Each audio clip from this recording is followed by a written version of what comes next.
Ndabaye mwiriwe mwese kaze muri ano makuru ategekanya ikirere cyo kuri wa mbere igenekerezo rya 30 Kigarama umwaka wa 2024. Ejo mu gitondo hitezwe ikirere kiri mwizuba n'ibicu bike bike mu ntara zose zigize igihugu cacu. Ahazoba hakanye gusumba handi ni mu ntara za Bururi, Mwaro, Gitega, Kayanza na Ngozi abipimo byo bikwi degrees Celsius 14. Kumuhingamo naho hitezwe imvura mu ntara za Makamba na Bururi mu zintara sigaye zose z'igihugu hakaba hitezweyo ikirere kiri mwizuba n'ibicu bike bike. Ahazoba hashushe gusumba handi ni mu ntara za Cibitoke na Bujumbura abipimo byo bikwi degrees Celsius 30.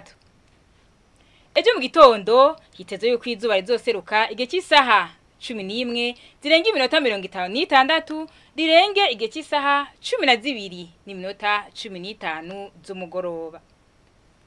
Hano rero niho harangira no makuru ategekanya ikirere mwatugura ikigo ca Ijebu kijejwe ivy'ibirere. Mwakoze kuyakurikirana Alice Ningabira je niko ndabashikiriza naho gutaha.